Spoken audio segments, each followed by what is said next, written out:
আল্লাহু আকবার,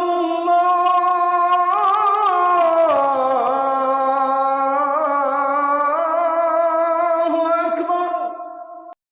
আমরা আলোচনা শুরুর আগে একটা ডকুমেন্টারি দেখলাম যে পরিষদের উদ্যোগে আজকের এই মাহফিল হয়েছে। এই ডকুমেন্টারি দেখে আমি নিজেও বড় ব্যথিত হয়েছি।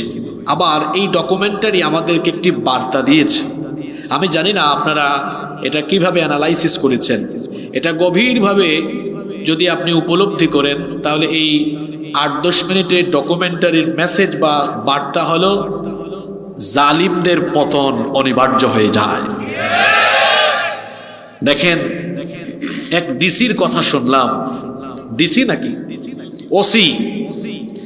ওসি ইসলাম এবং যুব দুইটার শব্দ নিয়ে আপত্তি করেছে। অথচ এই দেশে প্রতিদিন সকালবেলা সূর্য উঠে ফজরের আজানের মাধ্যমে, সূর্য ডুবেও যায় ফজরের, আবার মাগরিবের আজানের মাধ্যমে। ওই ওসি এখনো আছে কিনা জানি না, তবে যে ওসি ইসলাম নিয়ে আপত্তি করে 90% মুসলমানের দেশে ওই ওসিকে কান ধরে জেলখানার ভেতরে ঢুকায় রাখা উচিত। এত বড় স্পর্ধা তোমার কি করে হয়? আর এই নবাবগঞ্জে কি কোনো সাহসী মানুষ ছিল না? প্রয়োজনে জেলে চলে যেতেন, কিন্তু বলতেন যে ইসলাম নিয়ে আপত্তি থাকলে তোমার মতো ওসিকে কান ধরে এখান থেকে বের করে দেওয়া হবে। কারণ হলো তার বেতন হয় কার বাপের পয়সায়?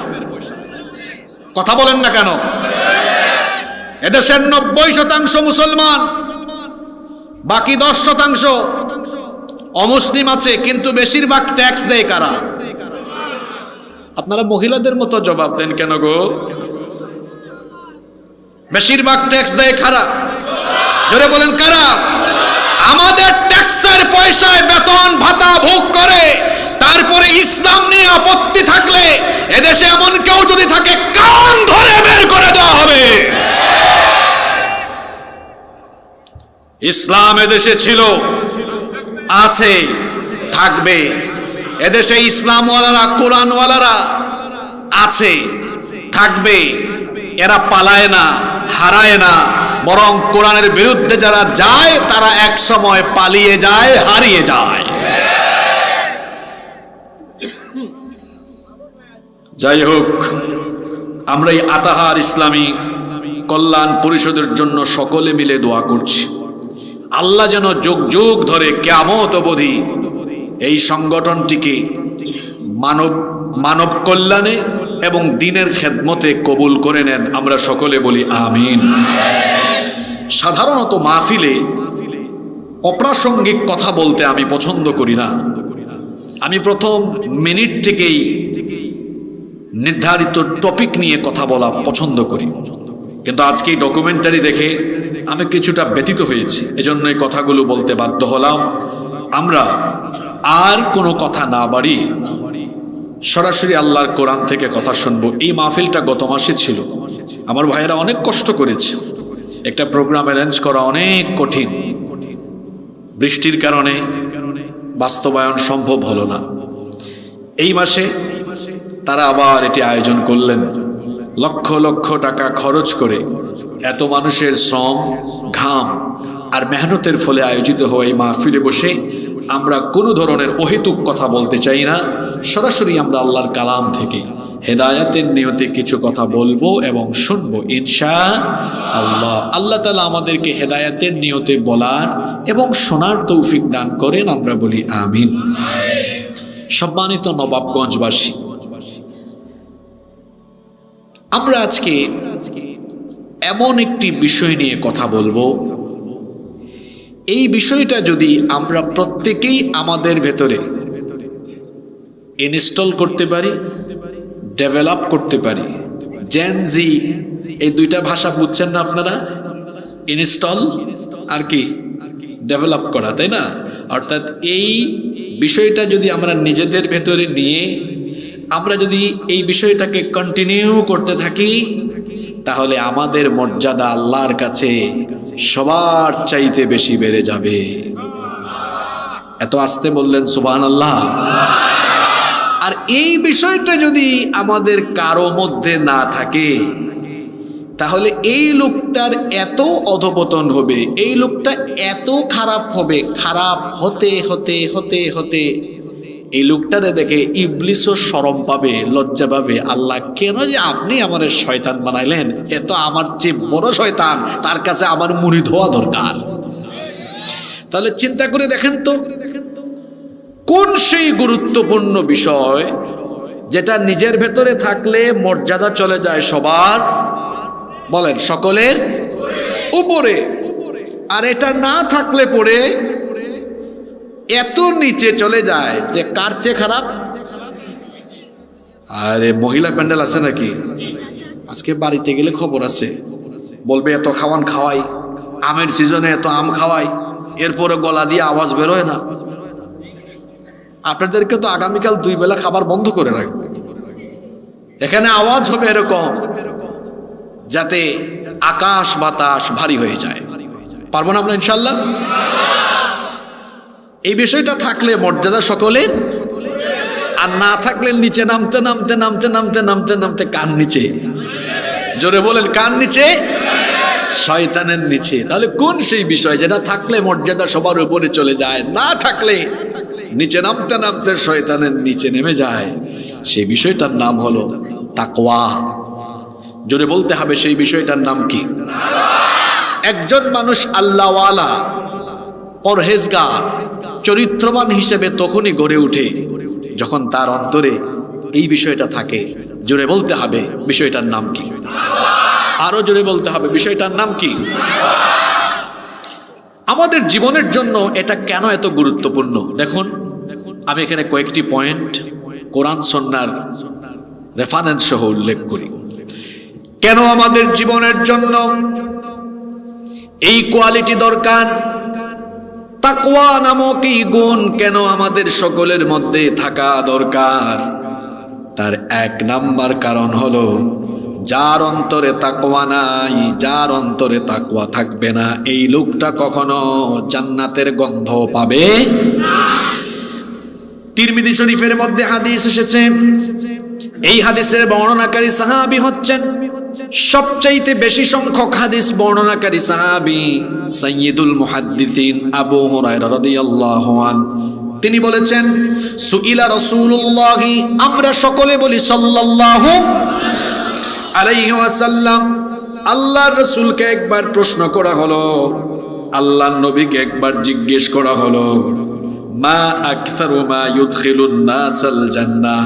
আল্লাহর নবীকে জিজ্ঞেস করা হলো, ওগো আল্লাহর নবী, কোন আমলের কারণে মানুষ সবচাইতে বেশি জান্নাতে ঢুকবে? কোন আমলটা থাকলে পরে মানুষ জান্নাতে সহজে চলে যাবে? আল্লাহর নবী তখন বললেন, 2টা বিষয় যাদের মধ্যে থাকবে তারা সহজেই জান্নাতে চলে যাবে। সুবহানাল্লাহ। 1 নাম্বার হচ্ছে তাকওয়াল্লাহ, আল্লাহর ভয়। 2 নাম্বার হচ্ছে ওয়া হুসনুল খুলুক, উত্তম চরিত্র। একটা আর একটার সাথে রিলেটেড। তাকওয়া ছাড়া কখনো উত্তম চরিত্রবান হওয়া যায় না। আল্লাহর নবী বলেছেন, তাকওয়া আর হুসনে খুলুক, উত্তম চরিত্র, এই 2টা গুণ যাদের মধ্যে থাকবে তারা আল্লাহর জান্নাতের মেহমান হয়ে যাবে।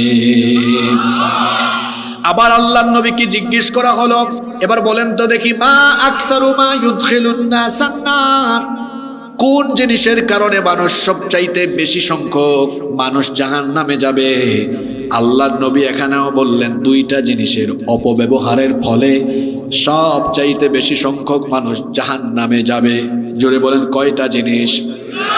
এই 2টা জিনিস যার ঠিক নাই, তার জান্নাতে যাওয়ার কোনো চান্স নাই। প্রশ্ন হলো, কোন 2টা জিনিস?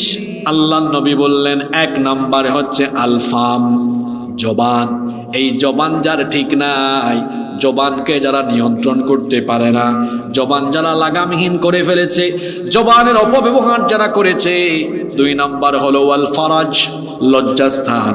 লজ্জাস্থানের অপব্যবহার অর্থাৎ জিনা, ব্যভিচারে যারা নিমজ্জিত হয়েছে, বিবাহ বহির্ভূত হারাম রিলেশনে যারা সম্পৃক্ত হয়েছে, এই 2টা জিনিসের অপব্যবহার যারা করবে তারা সুজা আল্লাহর জাহান্নামে চলে যাবে। আর পৃথিবীতে কিন্তু সবচেয়ে বেশি পাপ হয় এই দুই জিনিস দিয়ে, একটা হচ্ছে মুখ দিয়ে আর একটা হচ্ছে লজ্জাস্থান দিয়ে। এই জবান দিয়ে মিথ্যা বলে, গীবত করে, চুগলখুরি করে, গালিগালাজ করে। আর মনে রাখবেন, মুখের ভাষা হলো এমন, তলোয়ার দিয়ে লক্ষ লক্ষ মানুষকে নিয়ন্ত্রণ করা যায় না, কিন্তু মুখের একটা সেন্টেন্স দিয়ে লক্ষ লক্ষ মানুষকে নিয়ন্ত্রণের ভেতরে রাখা যায় কি যায় না? তলোয়ার দিয়ে কখনো কখনো এমনও হয় যে ক্ষমতা টিকায় রাখা যায়, কিন্তু জবানের অপব্যবহার হয়ে গেলে ক্ষমতাও আর টিকে থাকে না। আমার দেশের এক রাবেয়া বসুরি, তারই পরিণতি হয়েছে, কিন্তু বলেন না কেন? কিসের কারণে? জবানের কারণে। আরেকটা জিনিস হলো লজ্জাস্থান। এটাকে যারা নিয়ন্ত্রণ করতে পারে না তারাও জাহান্নামে যাবে, বলেছেন মুহাম্মদ, আমরা বলি সাল্লাল্লাহু। আর যে দুটা জিনিসের কারণে মানুষ জান্নাতি হয় তার প্রথমটা হলো তাকওয়া। জোরে বলতে হবে, তার প্রথমটার নাম কি? কেন আপনি তাকওয়াবান হবেন? এই কোয়ালিটি কেন আপনার মধ্যে থাকা দরকার? কারণ আল্লাহর আকাশের নিচে জমিনের উপরে এই তাকওয়াবান মানুষগুলো এত মূল্যবান, এত মর্যাদাবান। যখন একজন তাকওয়াবান মানুষের মৃত্যু হয় তখন একদিন আর 2 দিন নয়, এদের মৃত্যুতে আল্লাহর আকাশ আর জমিনের ফেরেশতারা 40 দিন পর্যন্ত ক্রন্দন করতে থাকে। কিরে বাদাম খায়া খায়া যুবক ভাইয়েরা কথা শুনতেছো না? একজন তাকওয়াবান মানুষ মারা গেলে, দুনিয়া থেকে চলে গেলে, আল্লাহর আকাশ আর জমিনের ফেরেশতারা 40 দিন পর্যন্ত তার জন্য আহাজারি করে। সুবহানাল্লাহ। বাড়ি হলো সিলেটে, একজন ভালো মানুষ যদি মারা যায়, চাঁপাইনবাবগঞ্জ থেকে যদি আমরা মৃত্যুর খবর শুনি, বলেন তো তার জন্য আমাদের হৃদয়টা কাঁদে কি কাঁদে না? কিন্তু এই দুনিয়া থেকে একজন আর 2 জন নয়, লক্ষ লক্ষ কোটি কোটি কাফের বেঈমান পাপিষ্ঠ যদি বিদায় হয়, এদের জন্য মানুষের হৃদয় কাঁদে না। দেখা যায় ফেসবুকে ইন্না লিল্লাহর পরিবর্তে আরো আলহামদুলিল্লাহ লিখে। বেঈমান নাফরমানদের জন্য যেমন মানুষের দিল কাঁদে না, ঠিক তেমনি ভাবে সেই সকল নাফরমান বেঈমান এরা যদি তাদের গোষ্ঠী সুদ্ধা সমূলে নির্মূল হয়ে যায়, আকাশ জমিনের কেউ তাদের জন্য বিন্দু মাত্র আহাজারি করে না। এই কথাটা রব্বুল আলামিন কোরআনে কারীমের 44 নম্বর সূরা সূরাতুদ দুখানের 29 নম্বর আয়াতে এভাবে বলেছেন, ফামা বাকাত আলাইহিমুস সামাউ ওয়াল আরদু ওয়ামা কানু মুনযারিন। এদের জন্য আকাশের কেউ কাঁদে না, জমিনের কেউ কাঁদে না, কারণ এদের কোনো মূল্য আল্লাহর কাছে নাই। একমাত্র তাকওয়াবান যারা, আল্লাহর কাছে সবচাইতে মহামূল্যবান হলো তারা। পয়েন্টগুলো মনে রাখবেন, আমি খুব শর্ট করে বলছি। তাকওয়া কেন লাগবে? 1, এটা ছাড়া জান্নাতে যাওয়ার কোনো চান্স। 2, এটা ছাড়া মর্যাদাবান হওয়ারও কোনো চান্স নাই। 3 নাম্বার, এই গুণ যার ভেতরে নাই, তার নামাজ, তার রোজা, তার হাজ, তার যাকাত, তার দান সদকা, তার মাহফিল আয়োজনে কমিটিতে থাকা, সভাপতি হওয়া, বক্তা হওয়া, শ্রোতা হওয়া, এক কথায় তার জীবনের কোনো নেক আমল আল্লাহর দরবারে কবুল হয় না। মানুষের জীবনের সকল নেক আমল আল্লাহর কাছে কবুল হওয়ার পূর্ব শর্ত হলো ভেতরের মধ্যে তাকওয়া থাকা। জোরে বলেন, কি থাকা? কোন ব্যক্তি যদি মরণের আগ পর্যন্ত নামাজ আদায় করে, কিন্তু তার ভেতরে যদি আল্লাহর পরিপূর্ণ ভয় না থাকে, 1 রাকাত নামাজও তার কবুল হবে না। ভেতরের মধ্যে আল্লাহর ভয় থাকা লাগবে। আল্লাহর ভয় যখন অন্তরে থাকবে, তখন নামাজের ভেতরে বিনয় আসবে, নামাজের মধ্যে নম্রতা আসবে, খুশু আসবে, একনিষ্ঠতা আসবে, একাগ্রতা আসবে। যখন ভেতরে আল্লাহর ভয় থাকবে না, তখন দেখবেন নামাজে দাঁড়িয়ে কেউ ব্যবসার হিসাব করবে, নামাজে দাঁড়িয়ে কেউ রাজনীতির হিসাব করবে, কেউ বা আবার নামাজে দাঁড়িয়ে তার দোকানের হিসাব আরম্ভ করবে। এক লোক একবার বাজারের মসজিদে এশার নামাজে দাঁড়িয়েছে। ইমাম সাহেব সালাম ফিরায় বললেন, সম্মানিত মুসল্লিবৃন্দ, আজকের নামাজ কি 3 রাকাত হলো না 4 রাকাত হলো আমি তো বুঝতে পারতেছি না। কেউ কোনো কথা কয় না। হঠাৎ এক মুসল্লি দাঁড়িয়ে বলে, হুজুর আমি 100% নিশ্চিত আপনি আজকে 3 রাকাত নামাজ পড়াইছেন। হুজুর বললেন, কেউ তো কোনো কথা বলে না, আপনি শিওর হয়েছেন কেমনে? কয়, শোনেন, বাজারে আমার 4টা দোকান আছে। এশার নামাজে আসলে আপনি তো আপনার কাম করেন, তিলাওয়াত করেন, আমার কাম কিন্তু আমি করি। কয় মানে? প্রতি রাকাতে আমি একটা দোকানের হিসাব করি, এজন্য আমার 4 রাকাতে 4টা দোকানের হিসাব প্রতিদিন শেষ হয়। আজকে তো আমি 3টা দোকানের হিসাব শেষ করছি, একটা বাকি আছে, তার মানে আপনার নামাজও আরো 1 রাকাত বাকি আছে। আপনারা হাসতেছেন, এরকম হয় কি হয় না? কেউ কেউ নামাজে টাকার হিসাব করে, আবার কোনো মহিলা চিন্তা করে, রান্না যে বসাইলাম স্বাদটা কেমন হলো, রান্নার পরে কোন আইটেম বানানো যায়। নামাজের মধ্যে অন্যরকম চিন্তা ঢুকায় দেয়। এক সাহাবী এসে নবীজিকে একবার বললেন, ওগো আল্লাহর নবী, নামাজে মাঝে মাঝে আমার চিন্তা ভাবনা অন্যদিকে চলে যায়। নবীজি বললেন, এরকম যদি হয়ে যায় তাহলে শোনো, নামাজে যখন দাঁড়াবে তোমার নামাজের মধ্যে মনোযোগ চলে আসবে। একটা আমল শিখায় দেই। আল্লাহর নবী এত সুন্দর একটা আমল শিখালেন। তিনি বললেন, ইদা কুমতা ফি সালাতিকা ফাসাল্লি সালাতাম মুওয়াদ্দা। যখনই তুমি নামাজে দাঁড়াবে মনে করবে এটাই হলো তোমার জীবনের শেষ নামাজ। যদি এটা অন্তরে থাকে তাহলে বলেন তো, কোনদিন কি তার কনসেন্ট্রেশন নামাজের বাইরে যাবে? কি গো, আওয়াজ কমে গেল কেন?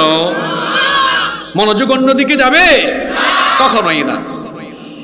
একদিন আল্লাহর নবী মসজিদে ঢুকলেন, ঢুকে দেখলেন এক লোক এরকম দাঁড়িয়ে এরকম খেলাধুলা করছে। আল্লাহর নবী এটা দেখে বললেন, লাউ খাশা কালবাহু লা খাশিআত জাওয়ারিহাহু। এই লোকটার অন্তরে যদি আল্লাহর ভয় থাকতো নামাজে দাঁড়িয়ে নিয়ে এমন খেলাধুলা করতো না। দেখবেন আপনাদের মসজিদেও এমন পাবেন, কিছু মানুষ আছে নামাজে দাঁড়ালে তাদের কাশির পরিমাণ অটোমেটিক বেড়ে যায়। পিছন থেকে শুধু সিগন্যাল মারে, তার মানে তার নামাজের ভেতরে তার খুশু নাই, নামাজের ভেতরে খুদু নাই, আল্লাহর ভয় নিয়ে নামাজে দাঁড়ায় নাই। কেমনে নামাজে দাঁড়াতে হবে আল্লাহ কি শেখান নাই? আল্লাহ তাআলা বলেছেন, ওয়াকুমু লিল্লাহি কানিতিন।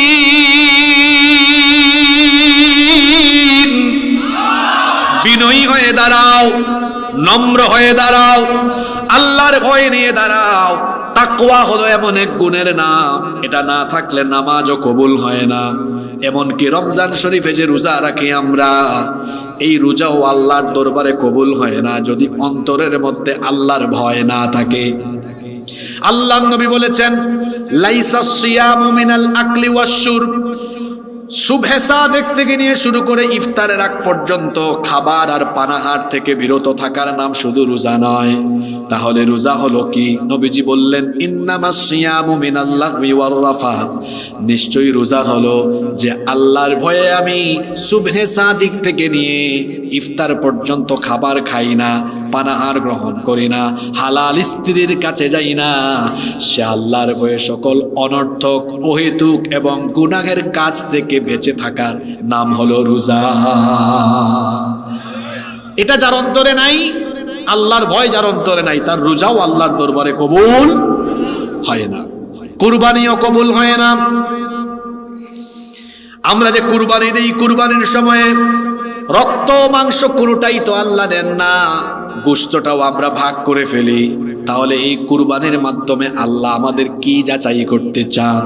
আল্লাহ তাআলা বলছেন, লাইয়ানালাল্লাহা লুহুমুহা ওয়ালা দিমাউহা ওয়ালাকিন ইয়ানালুহু তাকওয়া মিনকুম।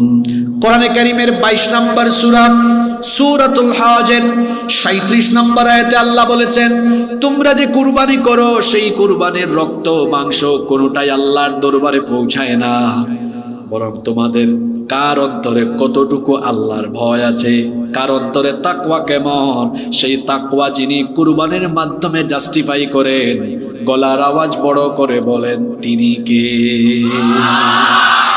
নামাজ, রোজা, হজ, যাকাত, একটা ইবাদত আমার মতো বক্তার ওয়াজও আল্লাহর দরবারে কবুল হবে না। আপনাদের মতো ওয়াজ কমিটি আর শ্রোতা কারো কোনো আমল কবুল হবে না যদি অন্তরে কি না থাকে। নাম্বার 4, 4 নাম্বার, পৃথিবীতে কোটি কোটি মানুষ আছে, এদের মধ্যে আল্লাহর কাছে সবচেয়ে পছন্দের, সবচেয়ে ভালোবাসার মানুষগুলো হলো যারা আল্লাহকে ভয় করে। আমরা মানুষের সম্মান আর মর্যাদার মানদণ্ড নির্ণয় করি টাকা দেখে, পয়সা দেখে, বংশ দেখে, আধিপত্য বিবেচনা করে, কিন্তু আল্লাহর কাছে মর্যাদার মানদণ্ডের নাম হলো তাকওয়া। এজন্য রব্বুল আলামিন কোরআনুল কারীমের 49 নম্বর সূরা সূরাতুল হুজুরাতের 13 নম্বর আয়াতে বলছেন, ইয়া আইয়ুহান নাসু ইন্না খালাকনাকুম মিন যাকারিন ওয়া উনসা وجعلناكم شعوبا وقبائل لتعارفوا إن أكرمكم عند الله أتقاكم إن الله عليم خبير। আল্লাহ তাআলা বলছেন, হে মানব জাতি, নিশ্চয়ই আমি তোমাদেরকে একজন পুরুষ আর একজন নারী থেকে সৃষ্টি করেছি। এই একজন পুরুষ আর নারীর মাধ্যমে আমি তোমাদেরকে বিভিন্ন জাতি গোষ্ঠীতে বিভক্ত করে দিয়েছি, ছড়িয়ে ছিটিয়ে দিয়েছি। কেন? লিতাআরাফু, যাতে তোমরা পরস্পর পরিচিত হতে পারো। আর জেনে রেখো, তোমাদের মধ্যে কারো বংশ বড়, কারো বংশ ছোট, কারো চেহারা সাদা, কারো চেহারা কালো, কারো টাকা বেশি, কারো টাকা পয়সা কম, কারো ক্ষমতা আছে, কারো ক্ষমতা নাই। এগুলো দিয়ে আমার কাছে প্রিয় হতে পারবা না, আমার কাছে আমার নৈকট্যশীল বান্দা হতে পারবা না, সম্মানিত হতে পারবা না। বরং বান্দারে শোনো, ইন্না আকরামাকুম ইনদাল্লাহি আতকাকুম, নিশ্চয়ই তোমাদের মধ্যে তাকওয়াবান যারা আমার কাছে সবচাইতে সম্মানিত হলো তারা। তাহলে আল্লাহর কাছে সম্মানিত হওয়ার জন্য যে কোয়ালিটি লাগবে, জোরে বলেন তো সেই কোয়ালিটির নাম কি? আরো জোরে বলেন, সেই কোয়ালিটির নাম কি?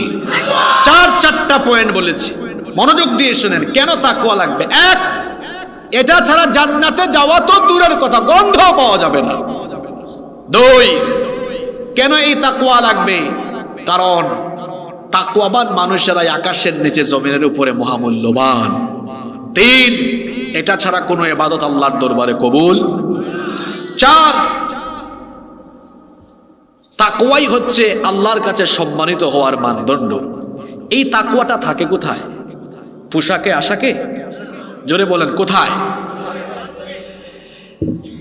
আমার দেশের বেশিরভাগ মানুষ মনে করে যার গায়ে যত লম্বা জুব্বা, যার দাড়ি যত বেশি লম্বা, তার তাকওয়ার পরিমাণ তত বেশি।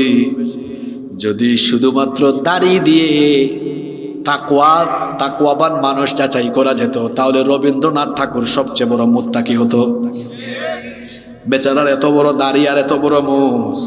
ঠিক মতো আপনি যদি অনেক বেশি পাওয়ারের লাইটও মুখের মধ্যে মারেন, আমার মনে হয় ঠোঁটগুলা দেখা যাবে না। এরকম কিছু মানুষ কিন্তু আমাদের দেশে আছে। হ্যাঁ, মুছ দেখা যায়, ঠোঁট দেখা যায় না। অথচ হাদিসে এসেছে দাড়ি লম্বা করো আর গোফ ছোট রাখো। এক কারবার করছে উল্টা, দেখবেন আপনাদের এলাকায়ও আছে। এইটা নাই, এইটা আছে। আবার এত বড় রেখেছে, বেচারার পানি পান করতেও সমস্যা হয়, দুধ পান করলে বিপদ হয়। একবার দুধ পান করার কিছুক্ষণের মধ্যেই এক লোক এসে বলতেছে, ভাই এই 2-3 দিনের মধ্যে বুড়া হয়েছেন কেমনে? কয় মানে? কয় মস্ত একদম সাদা হয়ে গেল।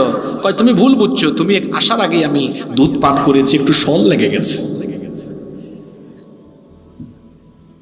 গোঁফ ছোট রাখতে হবে আর দাড়ি বড় করতে হবে। তো বলছিলাম, বা দাড়ি টুপি এগুলো দিয়ে তাকওয়াবান মানুষ চেনা যায় না। তাহলে কি এগুলোর কোনো গুরুত্ব নাই? অবশ্যই গুরুত্ব আছে। এটা বোঝানোর জন্য বলি, এই যে স্কুল কলেজে ছাত্রছাত্রীরা যায়, যাওয়ার সময় তারা স্কুল ড্রেস, আইডি কার্ড, তার ইউনিফর্ম মেনটেন করে যায়, তাই না? কিন্তু কেউ যদি ইউনিফর্ম মেনটেন করে গিয়ে ক্লাস না করে পরীক্ষায় ফেল মারে, তাহলে যাওয়া আসার কোনো গুরুত্ব আছে? কিন্তু স্কুলে গিয়ে ক্লাস করার জন্য এটা গুরুত্বপূর্ণ। এই দাড়ি, টুপি, দাড়ি, এগুলো হলো আমি মুসলমান হিসাবে আমার ইউনিফর্মের মতো। কিন্তু ওই ছাত্র যেভাবে ইউনিফর্ম পরে ক্লাসে গিয়ে সে যেমন পড়ালেখায় মনোযোগী হয়ে ভালো রেজাল্ট করে, ঠিক তেমনি ভাবে আমাদের এগুলো থাকার পাশাপাশি আমাদের মধ্যে তাকওয়ার কম্বিনেশন থাকা লাগবে, তখন আমরা ভালো মুসলমান হতে পারব ইনশাআল্লাহ। আর এই তাকওয়া পোশাকে আশাকে থাকে না, এটা থাকার জায়গা কোথায়? আল্লাহ নবী বলেছেন আত-তাকওয়া হাহুনা। নবীজির একটা সুন্নত হলো তিনি যখন গুরুত্বপূর্ণ কোনো কথা বলতেন সেটা তিনি একবার নয় মোট 3 বার বলতেন। জোরে বলেন কয়বার? সুম্মা আশারা ইলা সাদরিহি। আল্লাহ নবী তার বক্ষ মোবারকের দিকে ইশারা করে বললেন, শোনো, তাকওয়া হাহুনা, আত-তাকওয়া হাহুনা, আত-তাকওয়া হাহুনা। তাকওয়া থাকার জায়গা হলো অন্তরে। বলেন তো তাকওয়া থাকার জায়গা কোথায়? এতক্ষণ ধরে যে তাকওয়া তাকওয়া তাকওয়া তাকওয়া শুনতেছেন, হোয়াটস দ্য মিনিং অফ তাকওয়া? মা মা'না তাকওয়া? তাকওয়া মানে কি? তাকওয়া এই শব্দটা বাংলা না ইংরেজি? কি গো, ঘুমাই গেছেন? বলেন, তাকওয়া শব্দটা বাংলা না ইংরেজি? এটার অনেকগুলো অর্থ আছে। সবচাইতে চমৎকার ব্যাখ্যা দিয়েছেন সাইয়্যিদিনা আলী ইবনে আবি তালিব রাদিয়াল্লাহু আনহু। তিনি বলেছেন তাকওয়া শব্দের অর্থ হলো 4টা। কথা বুঝে থাকলে পুরুষোচিত কণ্ঠে জবাব দিয়ে বলেন। তিনি বলেছেন তাকওয়া শব্দের অর্থ কয়টা? 1 নাম্বার অর্থ হচ্ছে আল খাউফু মিনাল জালিল, মহামহিয়ান আল্লাহকে ভয় করা। আল্লাহকে ভয় করার মানেটা কি? আল্লাহকে ভয় করার মানে হলো অন্তরে সব সময় এই জিনিসটা থাকা যে আমি 24 ঘন্টা যা করি আমার সকল কর্মযোগ্য যিনি দেখেন এবং শুনেন তিনি কে? যুবক ভাইয়েরা আছেন না ঘুমাই গেছেন? তাকওয়া মানে কি বুঝেন? এই যে আমার হাতের মধ্যে যে জিনিস আছে এই জিনিসটার নাম কি? এটা এমন এক জিনিস, এই যুগে আপনার ঈমানকে তছনছ করে দেওয়ার জন্য এই জিনিসটাই যথেষ্ট। এই জিনিসটা যথেষ্ট। আমি আজকে আসার সময় দেখলাম স্কুলে পড়ে, সম্ভবত 6-7-এ পড়ে, এই ছেলেমেয়েরা স্কুল রেখে কবুতরের জোড়ার মতো পার্কের মধ্যে বসে আছে। তাকওয়া কারে বলে শোনেন?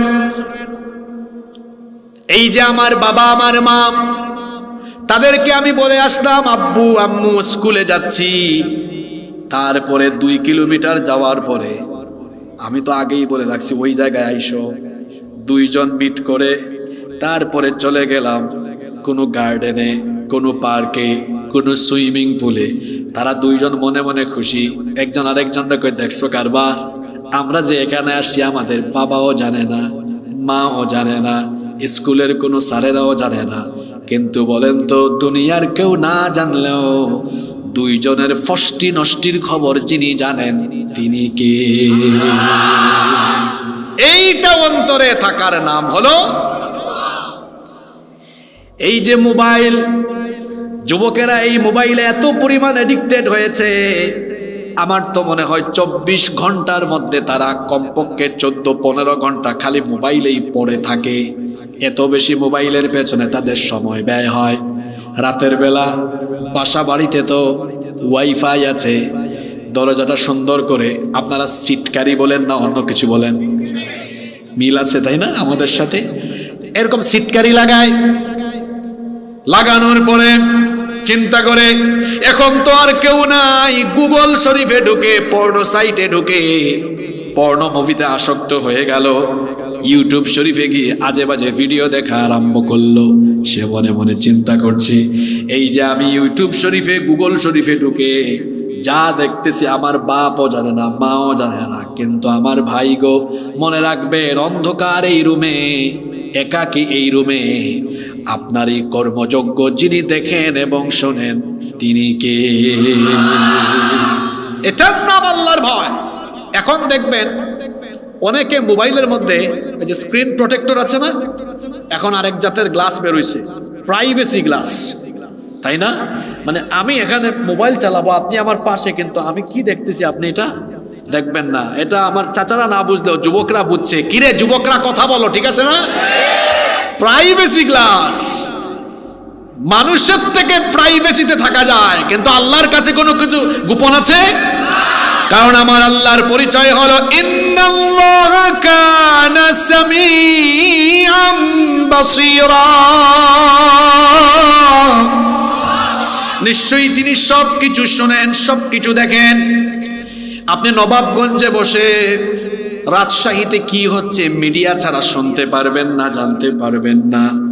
কিন্তু বলেন তো আমার আল্লাহ পৃথিবীর সকল কিছু শুনেন কি শুনেন না? মাছওয়ালা একজন নবী আছেন, কোরআনে তাকে বলা হয়েছে সাহিবুল হুত, তাকে কোরআনে বলা হয়েছে যান্নুন।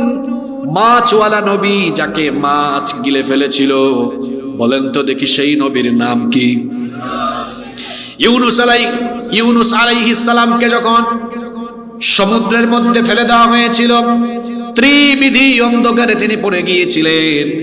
একটা অন্ধকার হলো রাতের অন্ধকার, 2 নাম্বার অন্ধকার হলো সমুদ্রের তলদেশের অন্ধকার, 3 নাম্বার অন্ধকার হলো মাছের পেটের ভেতরের অন্ধকার। ত্রিবিধি অন্ধকারে নিমজ্জিত হয়ে সেখানে তিনি মহান আল্লাহকে একটা ডাক দিলেন। তিনি তখন বললেন, যারা পারেন আমার সাথে পড়েন, লা ইলাহা ইল্লা আনতা সুবহানাকা ইন্নী কুনতু মিনাজ জালিমিন। তুমি ছাড়া কোনো ইলাহ নাই,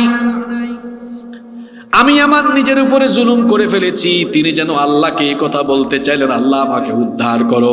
আপনারা বলেন তো দেখি, সাগরের তলদেশে মাছের পেটের ভেতর থেকে তিনি যে আওয়াজ করলেন, সাউন্ড করলেন, এই সাউন্ড দুনিয়ার কোনো মানুষ, ফেরেশতা কিংবা অন্য কেউ কি শুনেছে নাকি?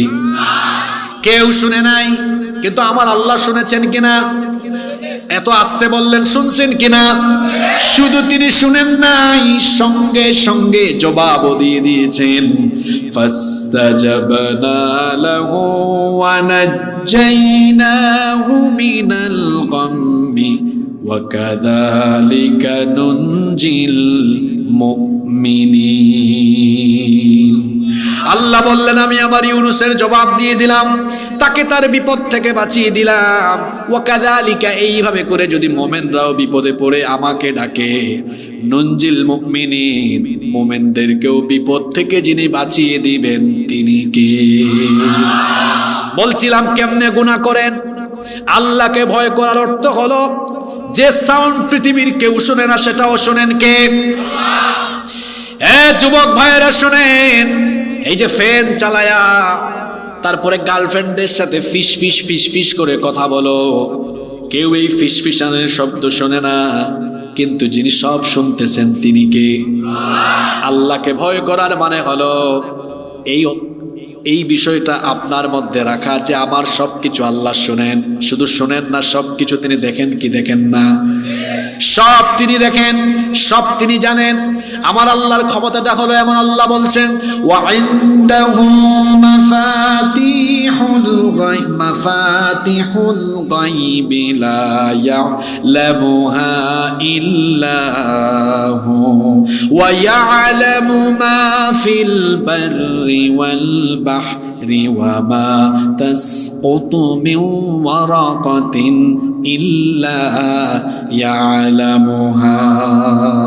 আল্লাহ তাআলা বলছেন অদৃশ্যের সবকিছুই তিনি জানেন। এমনকি এই দুনিয়ার কোন দেশের কোন জমিনের কোন প্রান্ত থেকে যদি কোনো একটা গাছের কোনো একটা পাতাও ছিঁড়ে যায়, কোন দেশের কোন জনপদের কোন অঞ্চলের কোন গাছের কোন পাতাটা পড়েছে, সেই খবরও যার কাছে রয়েছে। জুড়ে বলেন তিনি কে? তো যে আল্লাহর কাছে গাছের পাতা পড়ার খবর থাকে, তিনি বুঝি আপনার সকল কর্মযজ্ঞের খবর জানেন কিনা? আরো জোরে বলতে হবে, জানেন কি জানেন না? বিশ্বাস করেন, এই একটা ভয় আল্লাহর ভয় একটা কোয়ালিটি তাকওয়া একজন মানুষকে চোর থেকে, ডাকাত থেকে, চরিত্রহীন থেকে আল্লাহর ওলিতে পরিণত করে দিতে পারে। আল্লাহু আকবার। এই গুণটা সব সেক্টরে থাকলে সবকিছু বদলে যাবে।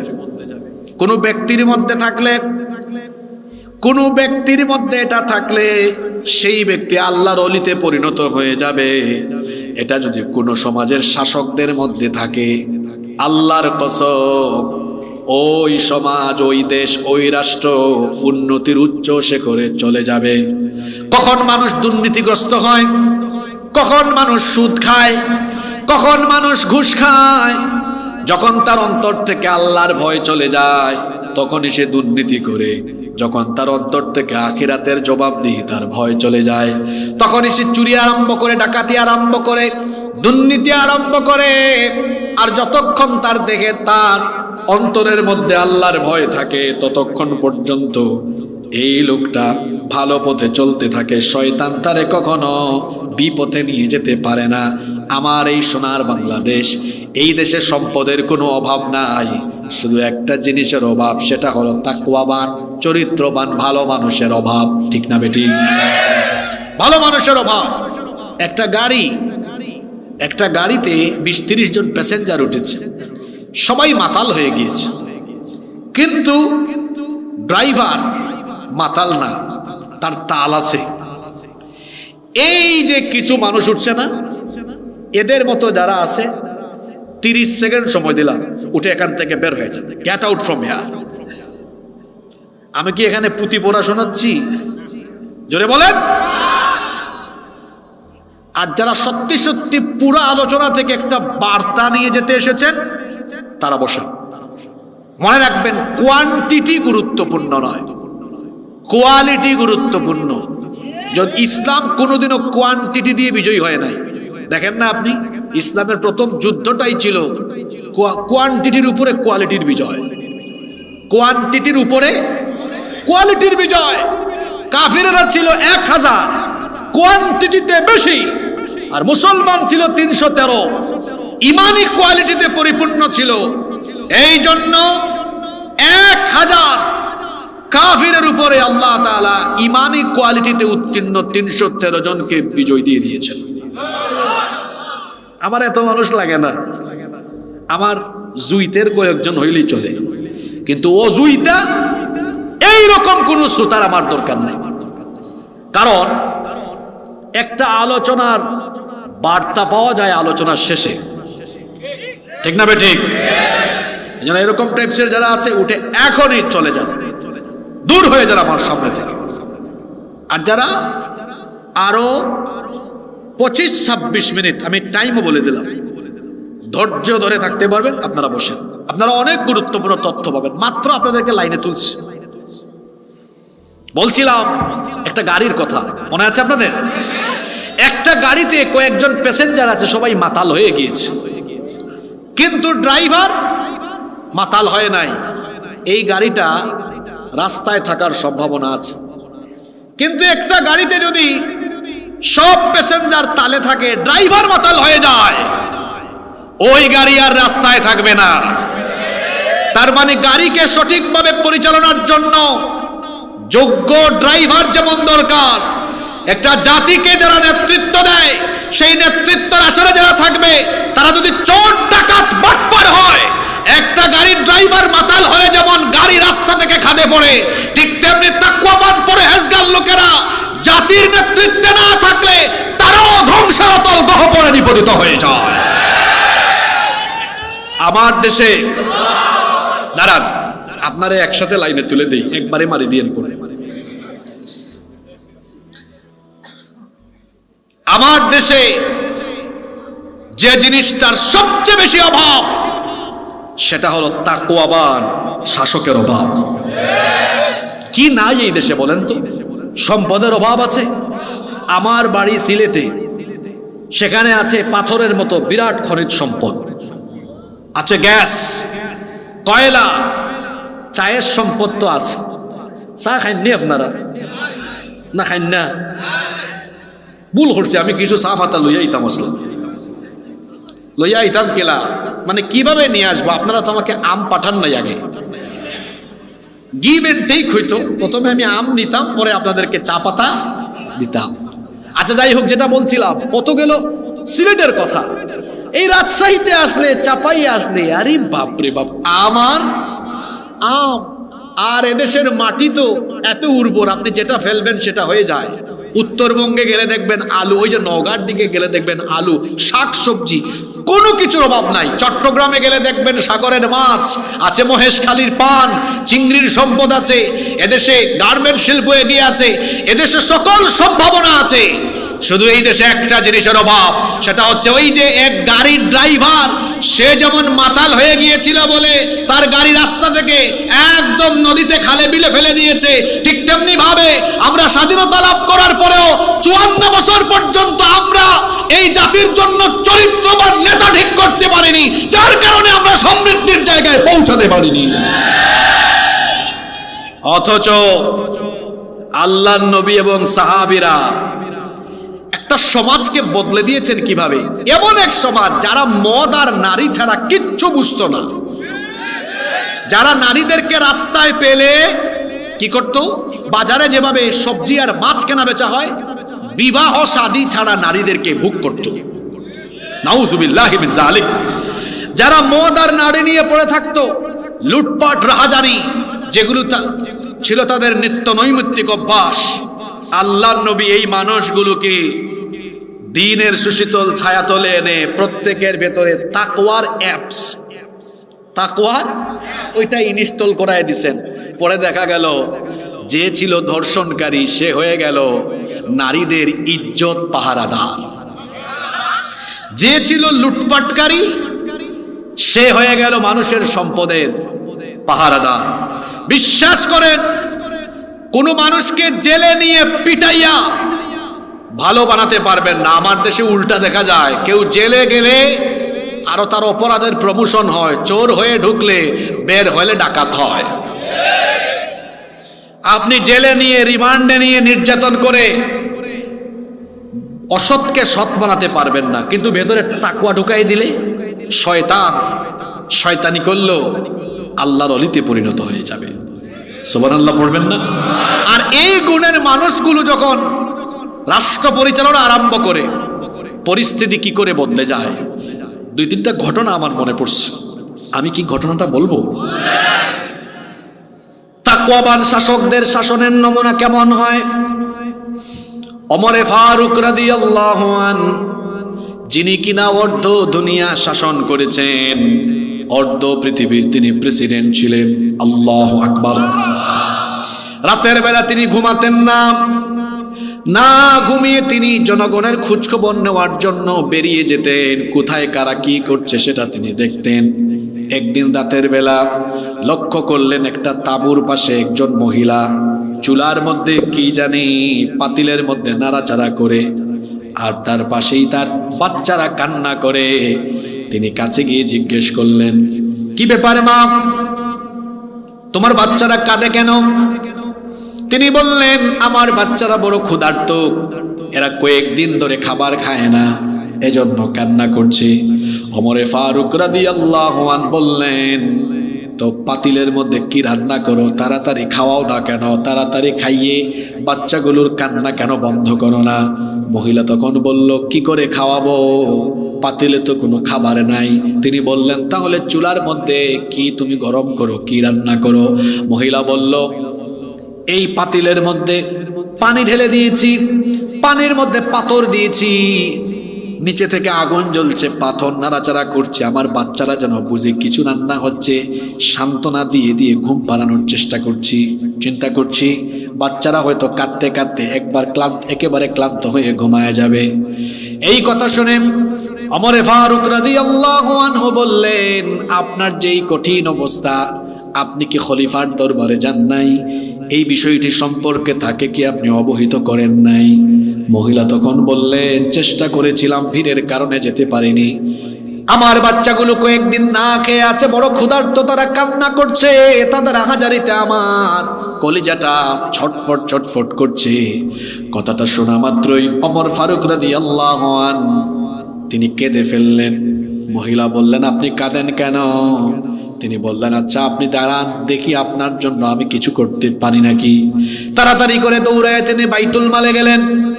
বাইতুল মালে গিয়ে তারপরে একটা বস্তার মধ্যে আটা ঢুকালেন, গম ঢুকালেন, কিছু খাদ্যদ্রব্য ঢুকালেন।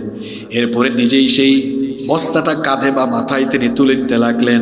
বাইতুল মালের দায়িত্বশীল এসে বললেন, কি ব্যাপার আমিরুল মুমিনিন, আপনি কেন বস্তা নিজের কাঁধে বা মাথায় নিচ্ছেন, আমাকে দেন। তিনি তখন বললেন, তুমি সরে যাও, আমার বস্তা আমাকে উঠাতে দাও, কারণ কিয়ামতের দিন আমার বোঝা তুমি বহন করবে না। সরে যাও তুমি, যে দৃশ্য দেখে এসেছি আমার তো মনে হয় কিয়ামতের ময়দানে এর কারণে আমি আসামি হয়ে যেতে পারি। বস্তাটা নিজের কাঁধে নিয়ে ওই মহিলার কাছে তিনি গেলেন, নিজে তিনি আটা গম বের করে দিলেন, নিজেই রুটির খামির বানালেন। মহিলাকে বললেন, তাড়াতাড়ি খাবার প্রস্তুত করো। রুটি প্রস্তুত হলো, খাবার প্রস্তুত হলো, বাচ্চাদেরকে খাওয়ালেন। মহিলা তখন কান্না করছিল। ওমর ফারুক রাদিয়াল্লাহু আনহু বললেন, মা গো তুমি কাঁদো কেন? ওই নারী তখন বললেন, আমি এজন্য কান্না করছি, আহারে যদি আমাদের রাষ্ট্রের খলিফা ওমরের মতো লোক না হয়ে তোমার মতো মানুষ হতো, তাহলে আমাদের ভাগ্য আরো ভালো হয়ে যেত।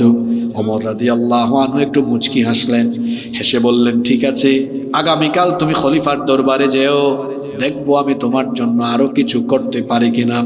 পরের দিন মহিলা খলিফার দরবারে গেল। খলিফার দরবারে গিয়ে দেখে গত রাতে যেই লোকটা আটার বস্তা কাঁধে নিয়ে এসেছে, মাথায় নিয়ে এসেছে, ওই লোকটা খলিফার আসনে আসীন হয়ে আছে। দেখা মাত্রই এই মহিলা আবার থর থর করে কেঁপে উঠল। শুরুতেই সে ক্ষমা চেয়ে নিল, খলিফা কালকে আমার ভুল হয়ে গেছে, আমিরুল মুমিনিন আমাকে আপনি মাফ করে দেন। তিনি তখন বললেন, মা গো উল্টা ক্ষমা চাইও না, তোমাকে আজকে এই জন্য এখানে ডেকে এনেছি, সবার সামনে তোমার কাছে উল্টা আমি ক্ষমা চাচ্ছি। যখন তোমার খাবারের দরকার ছিল, তোমার প্রয়োজন মতো আমি তোমার কাছে খাবার পৌঁছাতে পারি নাই, এই জন্য তুমি কিয়ামতে ওমরকে আসামি হিসাবে দাঁড় করায়ও না। এটা হলো তাকওয়াবান শাসকদের শাসনের নমুনা। আর যে সমাজে তাকওয়াবান শাসক থাকে না, এরা জনগণের কাছে খাবার পৌঁছাবে দূরের কথা, জনগণের খাবার চুরি করে তার গুদামের ভিতরে ঢুকায়। খাটের নিচে মাঝে মাঝে তেল পাওয়া যায়, টিন পাওয়া যায়, বলেন পাওয়া যায় কি যায় না? আমার আরেকটা ঘটনা মনে পড়ছে, আমি কি বলতাম? অবশ্যই।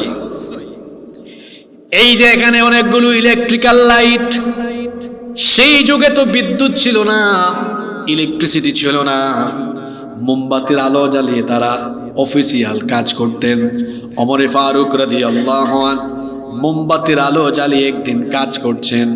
এমন সময় তার কিছু রিলেটিভ, কিছু আত্মীয় স্বজন দেখা করার জন্য তার কাছে এসে দরজায় নক করলেন।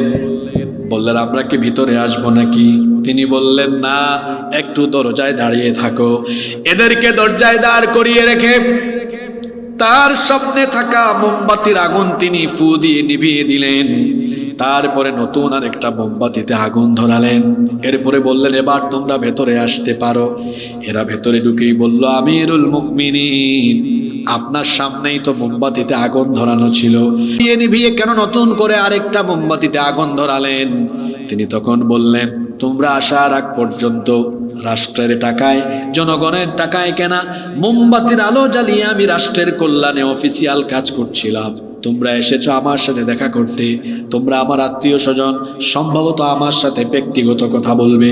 চিন্তা করে দেখলাম, জনগণের পয়সায় কেনা মোমবাতির আলো জ্বালিয়ে আমি যদি নিজের আত্মীয় স্বজনের সাথে কথাবার্তা বলতে থাকি, তাহলে আমার উপর যে দায়িত্বের আমানত দেওয়া হয়েছে সেটার খেয়ানত হয়ে যাবে, জনগণের সম্পদ নষ্ট হবে, কিয়ামতের ময়দানে আমাকে আসামি হয়ে দাঁড়ানো লাগবে। এই ভয়টা আমার অন্তরে কাজ করার ফলে আমি তোমাদেরকে দরজায় দাঁড় করিয়ে রেখে জনগণের পয়সায় কেনা মোমবাতির আগুন ফু দিয়ে নিভিয়ে আমার নিজের টাকায় কেনা মোমবাতির আলো জ্বালিয়ে তোমাদেরকে ঘরে ডেকে এনেছি।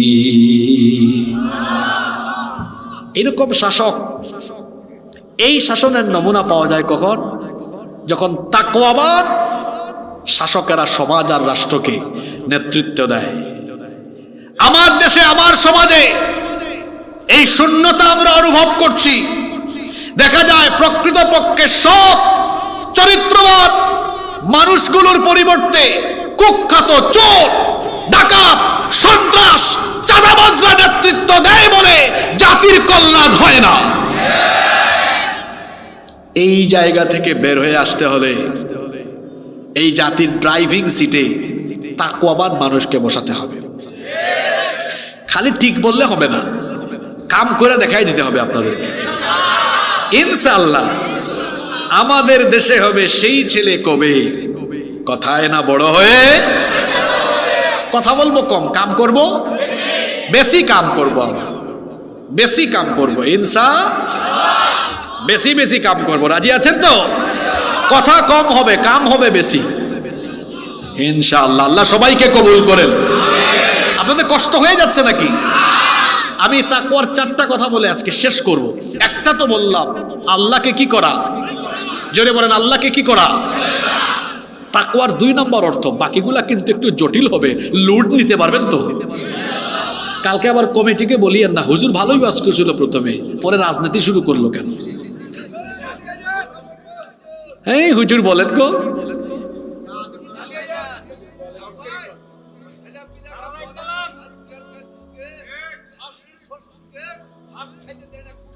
হ্যাঁ হ্যাঁ আসবে সামনে, আপনি বসেন ইনশাআল্লাহ। মাশাআল্লাহ, ঠিক আছে, না ঠিক কথা বলেছে উনি, থাকুক, এটাও আমরা বলবো ইনশাআল্লাহ।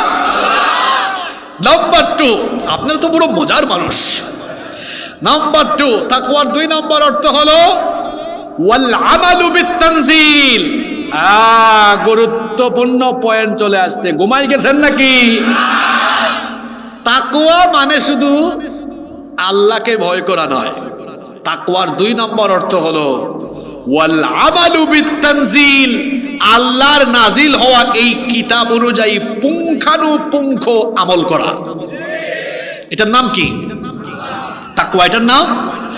তার মানে সহজ বাংলায় যদি বলি, কোরআন অনুযায়ী আমল করার নাম হলো, আরো জোরে বলেন, কোরআন অনুযায়ী আমল করার নাম কি? এখন আমার দেশে বহু মানুষ আপনি পাবেন যারা কোরআন তেলাওয়াত করে কিন্তু কোরআনের আমল করে না। দেখবেন এলাকার বিশিষ্ট সুদখুর, 5 ওয়াক্ত নামাজেও যায়, এইরকম নামাজি সুদখুর বিভিন্ন এলাকায় আছে না নাই? নামাজও পড়ে, ফজরের পরে আবার বাড়িতে গিয়া কোরআন খুলে তারপরে পড়তেছে ইয়া আইয়ুহাল্লাযীনা আমানু লা তাকুলুর রিবা আদআফাম মুদাআফা। কি সুন্দর আয়াত! হে ঈমানদারেরা, চক্রবৃদ্ধি হারে সুদ খেও না। তেলাওয়াত করেছে, এমন সময় একজন আসছে, চাচা ওই যে নিছিলাম সুদের টাকাটা, কয় ডিস্টার্ব করিস না, আমি তিলাওয়াতে আছি, পকেটে ঢুকাই দিয়া চলে যায়। তেলাওয়াত করে কিসের আয়াত? সুদের আয়াত, আর পকেটে নেই কি?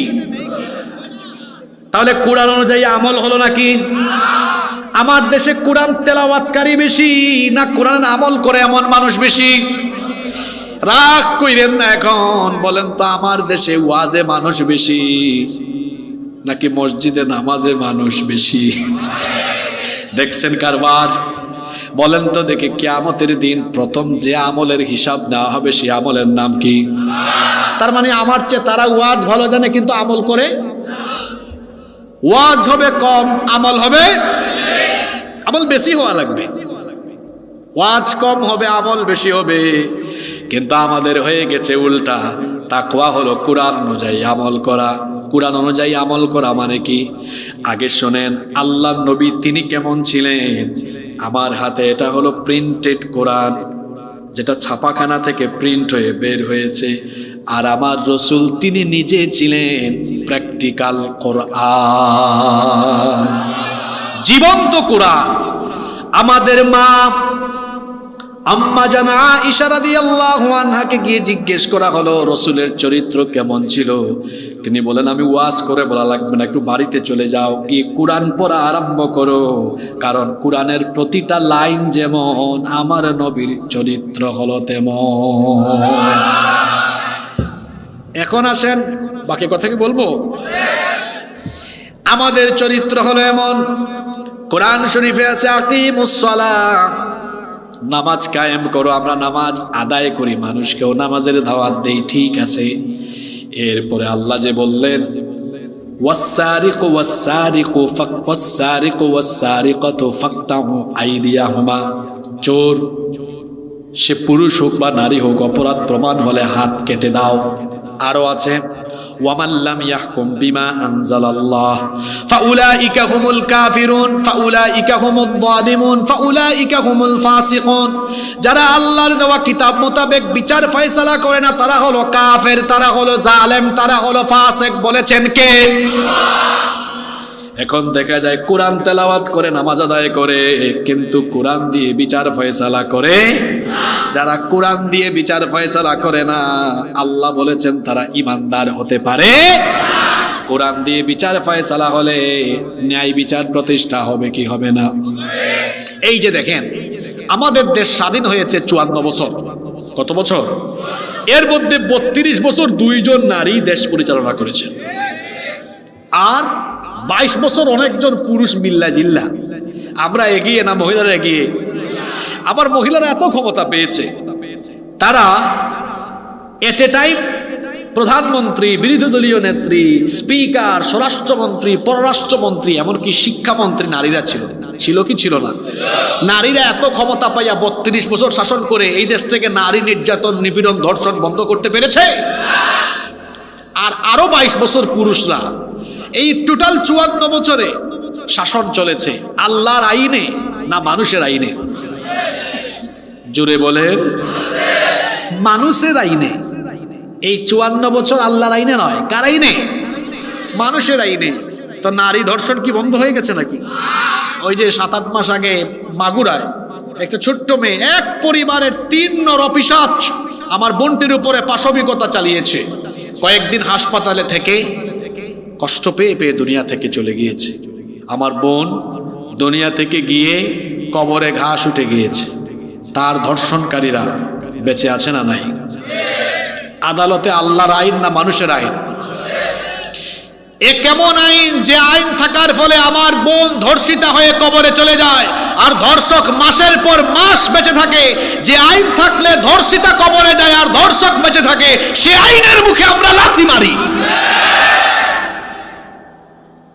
এর বিপরীতে যদি আল্লাহর আইনটা হতো, তাহলে কোরআনে ধর্ষকের শাস্তি কি? না না, এটা ভুল বলেছেন। শুধু মৃত্যুদণ্ড না, এখানে কি মাহফিল লাইভ হচ্ছে নাকি? এই মাহফিল যেমন লাইভ হয়, মৃত্যুদণ্ড হবে লাইভ। লাইভ মৃত্যুদণ্ড। কি মৃত্যুদণ্ড? মানে নবাবগঞ্জের মানুষের চোখের সামনে মৃত্যুদণ্ড দেওয়া হবে। কেন? যাতে তার মতো কোন লুচ্চা যদি এলাকায় থাকে, এক বিচার দেখে যেন তারের মতো সোজা হয়ে যেতে পারে। এখন বলেন তো দেখি, আপনাদের জন্য আল্লাহর আইন ভালো না মানুষের আইন ভালো? জোরে বলেন, কার আইন? কার আইন? বিশ্বাস করেন, মানুষের তৈরি করা এই আইন 54 বছর ধরে আমাদেরকে মুক্তি দিতে পারে নাই। যদি আমরা মুক্তি চাই, তাহলে মানুষের তৈরি করা আইনের মুখে লাথি মেরে বঙ্গোপসাগরে এই আইনকে ফেলে দিয়ে আল্লাহর কোরআনের আইনকে গ্রহণ করে নিতে হবে। আমরা আল্লাহর কোরআনের আইন চাই কি চাই না? তাকওয়ার 2 নম্বর অর্থ হলো কোরআনে যা আছে তা কি করা? মেনে চলা। কোরআনে যা আছে তা কি করা? আপনি কিভাবে নিজের জীবন চালাবেন, পরিবার চালাবেন, এটা যেমন কোরআনে আছে, কেমনে আপনি সমাজ এবং রাষ্ট্র পরিচালনা করবেন, বলেন তো এটা কোরআনের ভেতরে আছে না নাই?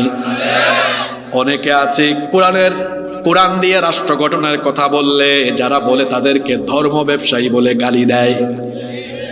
আচ্ছা বলেন তো, এই যে আমি এখানে আছি, আমি তো চাপাই নবাবগঞ্জে 8-9 বছর ধরে আসতেছি, আমি তো সবসময় এই গেটাপে আসি।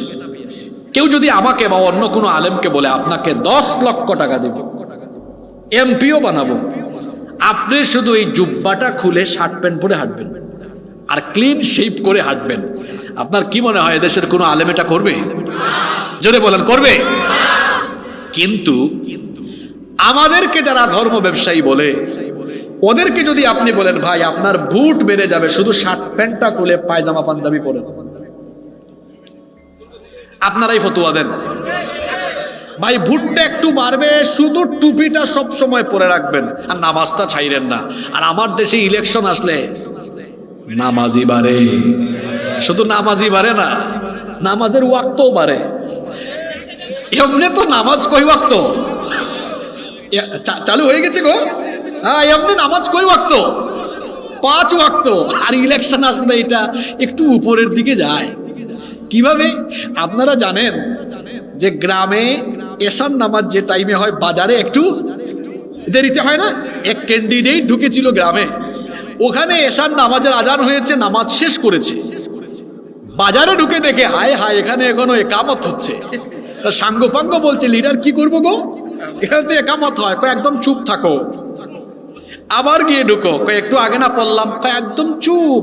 ইলেকশনের টাইম, যতবার সুযোগ পাবি ততবার নামাজ পড়বি। আপনাদেরকে হাসানোর জন্য বলি নাই, এটা আছে না নাই? আমি কোন পয়েন্টে ছিলাম মনে রাখবেন। আমাদেরকে যারা ধর্ম ব্যবসায়ী বলে, ওরা ভোটের জন্য, ক্ষমতার জন্য টুপি না থাকলে টুপি দিতে পারে, পাঞ্জাবি না থাকলে পাঞ্জাবি দিতে পারে, নামাজি না হলে নামাজে যেতে পারে। কিন্তু আমরা কি আমাদের সুরত পাল্টাই? আমাদের ভাষা পাল্টাই? তাহলে আমাদেরকে যারা ধর্ম ব্যবসায়ী বলে, আমাদেরকে যারা ধর্ম ব্যবসায়ী বলে, যারা নিজেরা আবার ভোটের এবং ক্ষমতার আশায়, ক্ষমতার নেশায় সুরত পাল্টায়, বেশভূষা পাল্টায়, এরাই হলো প্রকৃত ধর্ম ব্যবসায়ী। আলেমরা ধর্ম ব্যবসায়ী নয়।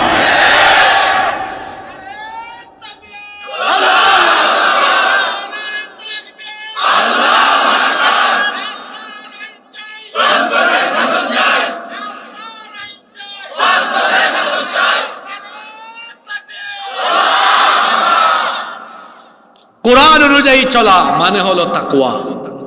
কোরআন যেমন আমরা চলবো তেমন। আল্লাহর নবী 10 বছর কোরআন দিয়ে রাষ্ট্র পরিচালনা করেছে। এখন অনেকে বলে ইসলামে নাকি রাজনীতি নাই। কি নাই? ইসলামে নাকি রাজনীতি? তাইলে আল্লাহর নবী 10 বছর রাষ্ট্র চালাইছে কি দিয়ে? জোরে বলেন, কি দিয়ে? এক মুখে কয় কথা।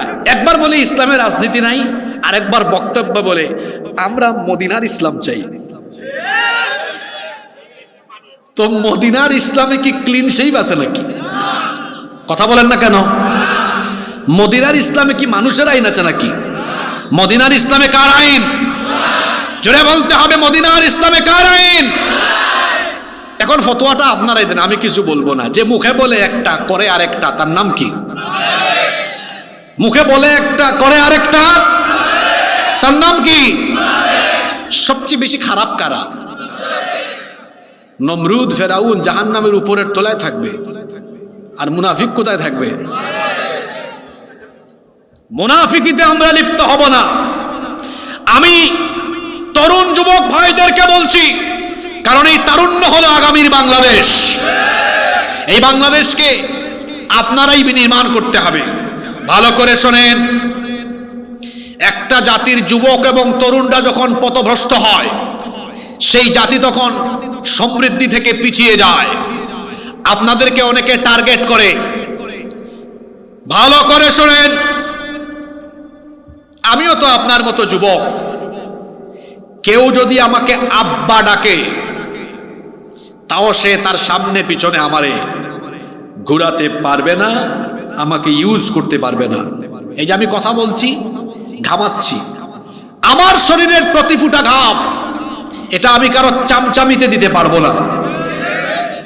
অনেক যুবকদেরকে এই সমাজের কিছু মানুষ তার স্বার্থ সিদ্ধির জন্য হয় টাকা পয়সা, নইলে অন্য কোনো লোভনীয় প্রস্তাব দিয়ে তার সামনে পিছনে তার স্বার্থ সিদ্ধির জন্য যুবকদেরকে সামনে পিছনে রেখে ইউজ করে, ব্যবহার করে। আমি আমার যুবক ভাইদেরকে বলতে চাই, আপনার শরীরের এই তারুণ্য, যৌবন, শক্তি, সামর্থ্য দিয়েছেন কে? আরো জোরে বলেন, কে? Keep in your mind, youth is not a gift given by your leader. যৌবন আপনার নেতার দেওয়া গিফট নয়, যে আপনি আপনার তারুণ্য, যৌবন, ঘাম, শ্রম, শক্তি, সামর্থ্য এটা কারো চামচামি করার জন্য আল্লাহ দেন নাই। যদি আপনার তারুণ্য, যৌবন, ঘাম, শ্রম, রক্ত, জীবন এটা দিতেই হয়, তাহলে এটা কেবলমাত্র আল্লাহর জমিনে আল্লাহর দ্বীন কায়েমের জন্য উৎসর্গ করতে হবে। কারো চামচামিতে এটা উৎসর্গ করা যাবে। যুবক ভাইরা হাসিও না, তোমার কি বলছি বুঝছো? ইউ হ্যাভ টু পার্সোনালিটি, তোমার ব্যক্তিত্ব থাকা দরকার। তুমি চামচার মতো ঘুরাঘুরি করো কেন? তুমি কি চামচা যে তুমি মানুষের চামচামি করো? তুমি চামচা নও। ভালো করে শুনে রাখো, পৃথিবীতে আল্লাহ তোমাকে কারো চামচামি করতে পাঠান নাই। যদি তোমাকে তোমার এই তারুণ্য, যৌবনের শক্তি, সামর্থ্য কোথাও দিতেই হয়, তাহলে সেটা কোরআনের মিছিলে আর কোরআনের রাজ কায়েমের জন্য দিতে হবে। এর বাহিরে যাওয়ার কোনো সুযোগ।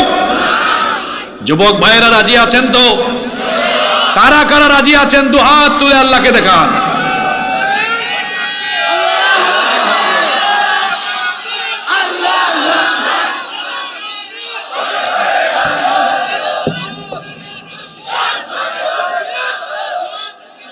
ঠিক আছে, হাতগুলো নামান। কামরুজ্জামান ভাই, আপনার দেখে রাখিয়েন, এটা কিন্তু ওয়াদা করছে, ছবিও উঠে গেছে। আমরা কারো চামচামি করব না ইনশাআল্লাহ। তাকওয়ার 3 নম্বর অর্থ হলো ওয়াল কনাআতু বিল কলিল, অল্পে তুষ্ট থাকা।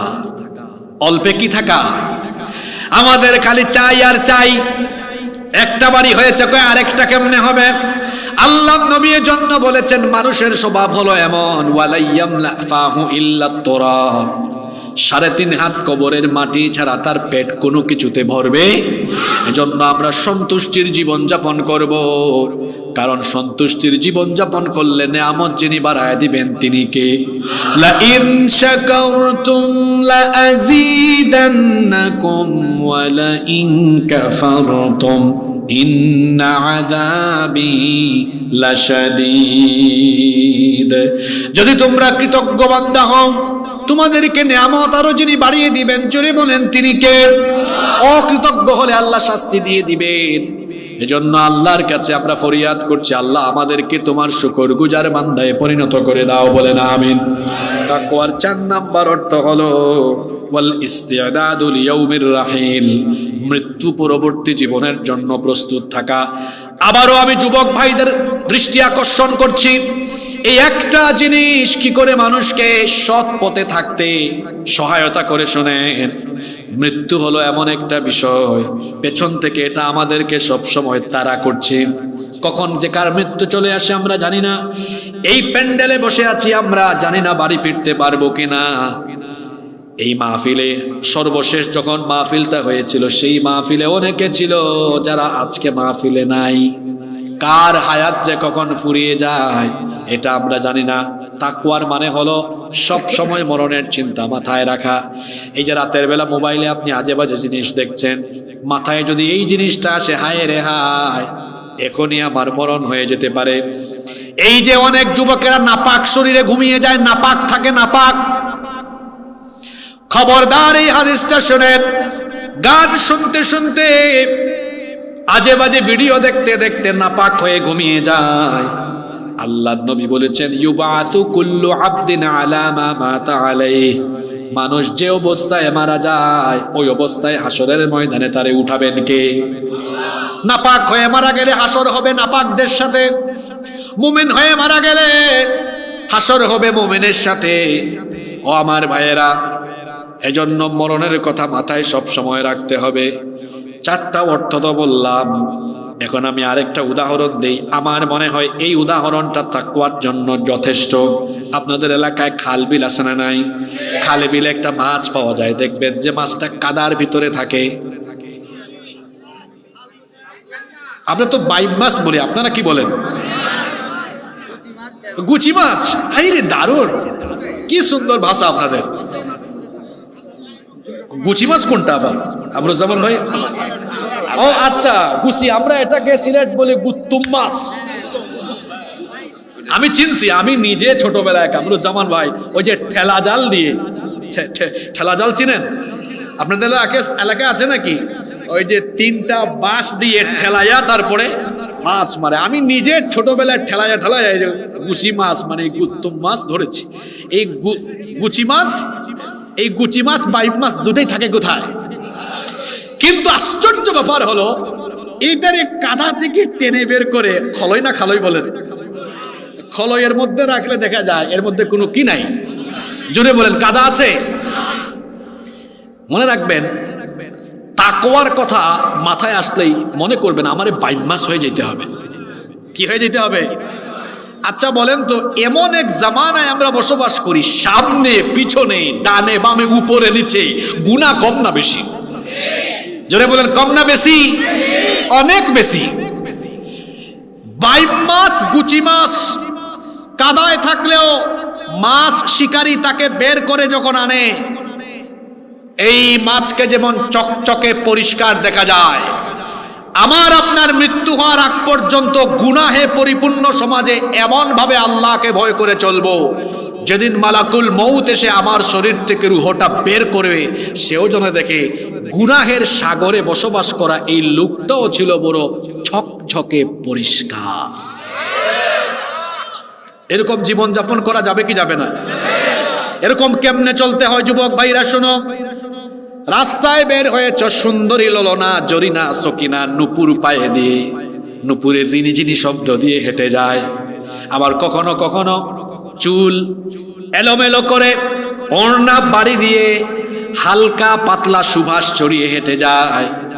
যদি তোমার চোখের সামনে এটা পড়েও যায়, সঙ্গে সঙ্গে মনে মনে বলে ফেলবে, যেই আমার সামনে থাকুক না কেন, আমার আল্লাহ তো আমাকে বলেছেন সূরা নূরে, কুল্লিল মুমিনিনা ইয়াগুদ্দু মিন আবসারিহিম, মুমিন পুরুষরা যেন তাদের চক্ষুকে পরনারী থেকে নিম্নগামী রাখে। আমি আমার চক্ষুকে নিম্নগামী করে রাখবো, তাকাবো না, এটার নাম তাকওয়া। রাস্তাঘাটে অশ্লীল বিজ্ঞাপন দেখলাম, বিলবোর্ড দেখলাম, ফেস্টুন দেখলাম, আমি তাকাবো না। আমার সামনে পিছনে ডানে বামে গুনাহ থাকবে, কিন্তু কোনো গুনাহ আমাকে গ্রাস করতে পারবে। এইরকম যদি কেউ থাকে আল্লাহকে ভয় করে, কোনো উলঙ্গ দেশে বাস করলেও সে নষ্ট হবে না। আল্লামা ইকবালের নাম শুনেছেন আপনারা? আল্লামা ইকবালের নাম শুনেছেন? বিশ্ববিখ্যাত কবি আল্লামা ইকবাল। তিনি পড়াশোনা করেছেন পাশ্চাত্যে, যারা উলঙ্গ চলাফেরা করে, যেই দেশে জিনা ব্যভিচার অনেক বেশি। তাকে একবার প্রশ্ন করা হলো, আপনি নবীজির শানে এত এত কবিতা লিখলেন, ইসলামের পক্ষে আপনার এত লেখনী, আল্লামা ইকবালের ছবি দেখছেন আপনারা? কেউ দেখেন নাই? দেখেছেন? মুখের অবস্থা কেমন? দাড়িও নাই। আল্লামা ইকবালের লেখনী যারা পড়েছেন আপনারা তারা জানেন কত বড় মাপের কবি, বিশ্ববিখ্যাত কবি। তাকে জিজ্ঞেস করা হলো, আচ্ছা আপনি পড়ালেখা করলেন পাশ্চাত্যে, উলঙ্গ জেনা ব্যভিচার যে দেশে এত বেশি, এই দেশে থেকে আপনি নবীজির শানে এত কবিতা লিখছেন কেমনে? চোখের সামনে তো সব আজে বাজে জিনিস। উনি উত্তর দিয়েছি কি জানেন? আমি পাশ্চাত্যে থাকলেও আমার চক্ষু কখনো কোনো উলঙ্গপনা দেখতে পাইনি, কারণ আমার চোখে মদিনার ধুলাবালু সুরমার মতো লাগানো ছিল। চিন্তা করেছেন? ওই যে বললাম বাইম মাছ হয়ে যাওয়া, ও থাকে কোথায়? কাদায়। পুঁটি মাছ দেখবেন পানিতে থাকে, পুঁটি মাছ খলইয়ে নিলে একটু একটু কি দেখা যায়? ওই যে খাল বিলে থাকে না, সেচ দেয়। এই তো ডিসেম্বর জানুয়ারি মাসে কিন্তু অনেকে খাল বিল সেচ দিয়ে মাছ ধরে। আপনাদের এলাকায় এটা আছে কিনা? মানে খাল বিল সেচ দিয়ে পানি ধরে, দেখবেন পুঁটি মাছ, তারপরে ওই যে শোল মাছ, অন্যান্য মাছ, এটাতে একটু একটু কাদা থাকে পানিতে থাকলেও, কিন্তু বাইম মাছ একদম চকচকে থাকলো কাদায়, কিন্তু কোনো কি নাই, বাইম মাছেও নাই, গুচি মাছেও নাই। আমার আপনার জীবন যাপন হবে বাইম মাছ আর গুচি মাছের মতো, চারপাশে গুনাহ থাকবে, কিন্তু আমি আমার রবকে এমন ভাবে ভয় করব যে কোনো গুনাহ আমাকে টাচ করতে পারবে না। এর নাম তাকওয়া। পারা যাবে? জোরে বলেন, পারা যাবে? অনেক সময় আপনাদের নিয়ে ফেলছি, যদি আপনারা আমাকে 4-5 মিনিট সময় দেন, তাহলে আমি এই তাকওয়া অর্জন করলে আমাদের ফায়দা কি হবে এটা বলে আমরা শেষের দিকে যাব। আপনাকে 5-7 মিনিট সময় দিবেন আমাকে? কি গো সবাই বলেন না কেন, সময় দিবেন?